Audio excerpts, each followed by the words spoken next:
नमस्कार विद्यार्थियों, बहुत बहुत स्वागत है आपका हमारे YouTube चैनल पर। और आज हम जो है ऑप्टिक्स लेके आए हैं, प्रिज्म वाला चैप्टर जो 4th चैप्टर है प्रकाशिकी का।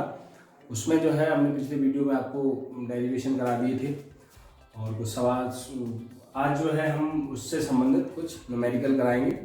तो जो बच्चे न्यूमेरिकल से डरते हैं, परेशान रहते हैं, उनके लिए मैं बहुत अच्छी जो है ट्रिक है वो मैं आपको बताता हूँ।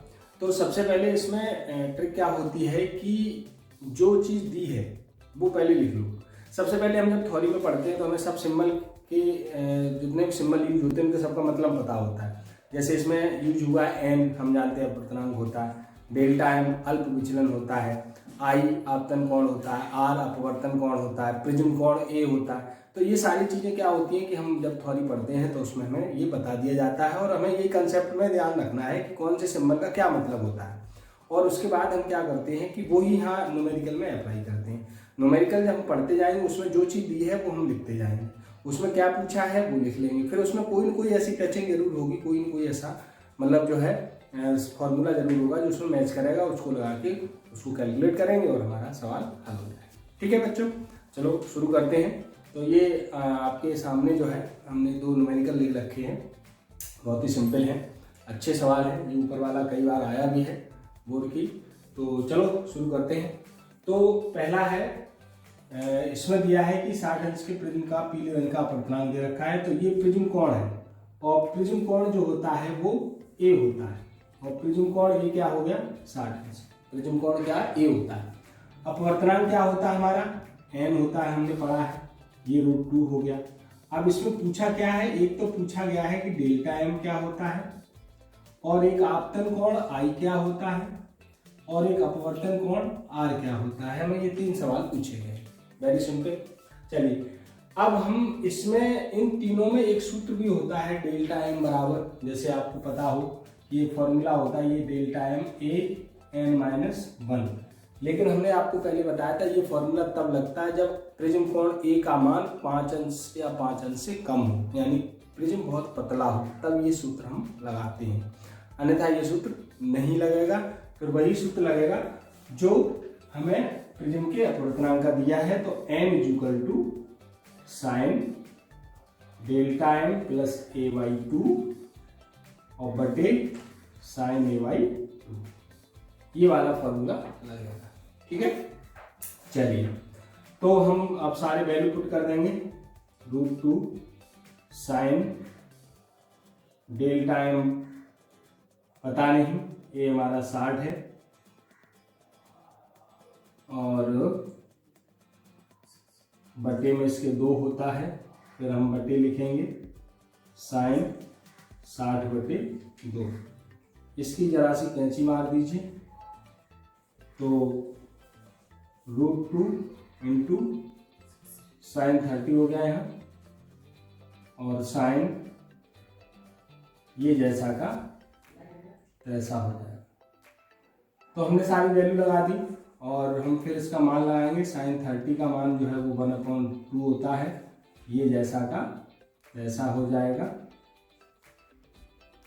ठीक है, ये √2 से 2 जो है हम लोग जानते हैं √2 बार कट जाता है, ये आपने पढ़ा है तो ठीक है, नहीं पढ़ा है तो पढ़ लीजिए कि √2 से 2 रूट बार कट जाता है। कोई भी वैल्यू यदि रूट से उस मान को काटते हैं तो रूट बार ही कट जाता है। अब ये हमने पढ़ा है कि इसकी जगह हम, क्योंकि इधर साइन है तो इधर भी साइन लाना होगा, तो यहाँ साइन लाने के लिए हम इसकी जगह लिख सकते हैं sin 45 और ये साइन जैसा का तैसा बटे 2। ये साइन से कंपेयरिंग होती है, तुलना हो जाएगी। तो हमने दोनों में कंपेयरिंग की, तुलना की, तो sin = डेल्टा एम प्लस 30/2। 2 की कैंची मार देंगे, 45 दूनी 90 हो गया। या एक बार लिख लीजिए, नहीं तो आप कंफ्यूज हो जाएंगे कि 90 कैसे आ गया। तो ये डेल्टा एम प्लस 60, 90, 60 को 95 कर लाइए, डेल्टा एम = 30। ये हमारा पहला सवाल सॉल्व हो गया। तो ध्यान ये रखना है कि इसमें कभी कभी बच्चे क्या करते हैं, वो वाला सूत्र लगाते हैं डेल्टा एम बराबर ए एन माइनस 1। वो सूत्र प्यारे तब लगेगा जब प्रिज्म कोण ए का मान 5 अंश या 5 अंश से कम हो, अर्थात बहुत कम हो, तभी लगाएंगे, अन्यथा आप उसे कहीं में लगाना। ठीक है, तो ये आपको ध्यान रखना होगा। तो ये हमने सारे वैल्यू लिखी, फिर क्या है उसमें वैल्यू मान लगा के सॉल्व कर लिया है और ये हमारा डेल्टा मान आ गया। दूसरा पूछा है आई। आई का एक हमें फॉर्मूला पता है, आई इज इक्वल टू होता है, आपको पता हो, ये स्नेल का नियम होता है, sine I upon sine R. तो आई तो ये हो गया, आर ये हो गया, N is equal to sine I upon sine R. तो आई का फॉर्मूला ये लगा दो, तो delta M plus A by 2। तो I is equal to delta M हमारा 30 आ गया, ए हमारा 60 दिया है बटे 2, तो आई इज इक्वल टू 90 बटे 2 इज इक्वल टू 45, ये निकला है। अब हमें ये आर है, तो थर्ड सवाल जो है नीचे होता है R is equal to A by 2। ये हमने डेरिवेशन में भी पढ़ा है, जब हम निकालते हैं प्रिज्म के अपवर्तन के सूत्र का निगमन, तो उसमें जो है आई बराबर delta M plus A by 2 आता है और आर बराबर ए बाई 2 आता है, तभी हम स्नेल का नियम लगा के उसको हम सॉल्व करते हैं। तो अब इसमें ये वेरी सिंपल हो गया, तो ए का मान हमारा 60 दिया है बटे 2 दिया है, तो आर इज इक्वल टू 30 हो गया। ये पहला सवाल आपका विधिवत तरीके से सॉल्व हो गया, आपको बहुत सिंपल लगेंगे। आप जो है बने रहिए हमारी वीडियो में, हमारे चैनल पर बने रहिए। यदि आपने हमारा चैनल सब्सक्राइब नहीं किया तो प्लीज़ सब्सक्राइब कर लीजिए, और इसमें जो है बढ़िया बढ़िया वीडियो आएंगी, वो आप सब बने रहिए। आपका सिलेबस पूरा करा दिया जाएगा, न्यूमेरिकल विद न्यूमेरिकल।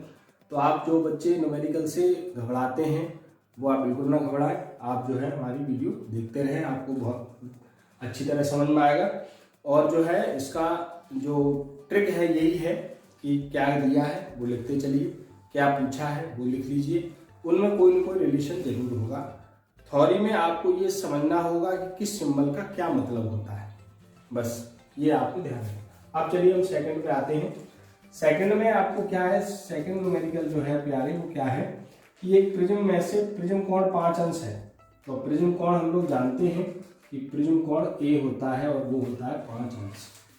निर्गत लाल और पीले रंग के अपवर्तनांक दिए हैं, हम लोग जानते हैं कि एन आर जो है वो लाल रंग का अपवर्तनांक होता है और नीले रंग का यानी कि एन वी होता है ब्लू 1659।